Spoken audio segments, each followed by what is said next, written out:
When Lisa first went in to start recording for her album, I'm sure she was nervous. Her emotions were running the gamut. I knew the shoes that she had to follow.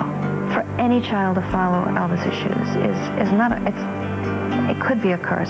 All the critics are waiting to accuse her of riding her father's coattails. When you have a father who's an absolute icon, you know you're going to get compared, you know you're going to get slaughtered by the press no matter what you do. On some level, she can't succeed. They might as well just tack her up on a cross. She didn't want to draw on her father's fame. Lisa wanted this record to be hers, her own sound. She was really searching to find her voice, lyrically, musically, emotionally. I heard a great voice in there, but I didn't really hear a musical direction. She floundered a little in the beginning, and that necessitated going through a few producers. She took advantage of those times to really figure out what style she wanted to really gravitate towards. Her songs went through a great progression. There was talk of, would the record ever come out? By the end of 2000, Lisa had easily an album's worth of songs, but I think that she was just not quite satisfied yet. Lisa came to my office and she said, I really want to rock, and I want this record, to have an edge to it, and I don't think I'm necessarily getting that edge. She wanted to be taken seriously and not be another pop princess or something that everyone expected her to be. The first time I heard the record, I thought the songwriting was great, her performance was great, but somehow the singer wasn't the most prominent thing. The record sounded confusing. It seemed like a lot of ideas had come together, and it needed some kind of editing. And that's when the record got cut over. It got cut over again for the third time. Eric Ross was able to really tap into her vision of what she really, really wanted. As we started working together and she liked some of the music that was unfolding.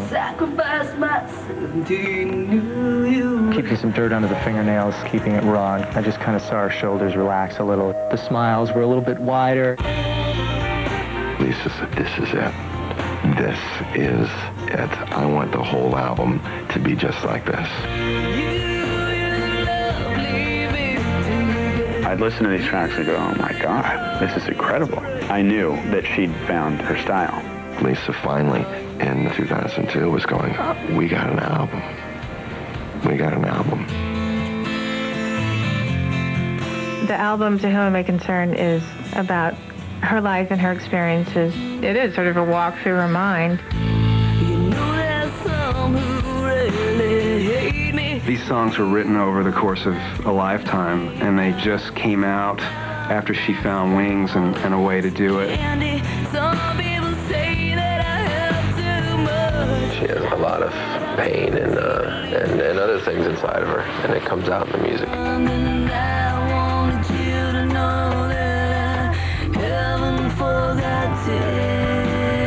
I think that she exercises a lot of demons on this record. If you really listen to the lyrics, you're really going to find out who Lisa Marie Presley is.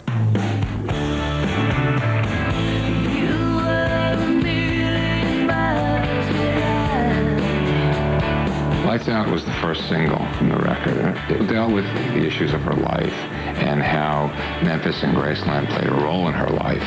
It was honest, good songwriting.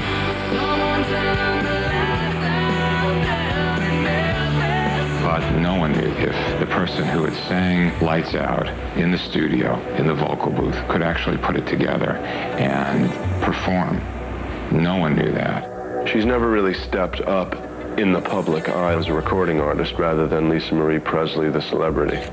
Lisa was starting to get a little nervous because the reality of everything that she might have to confront was starting to get close.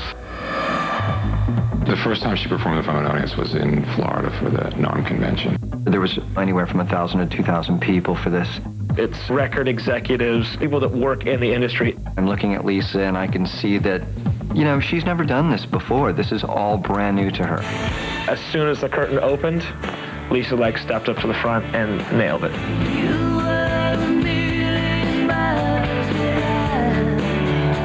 It's like somebody turns on the light switch. She is a natural performer.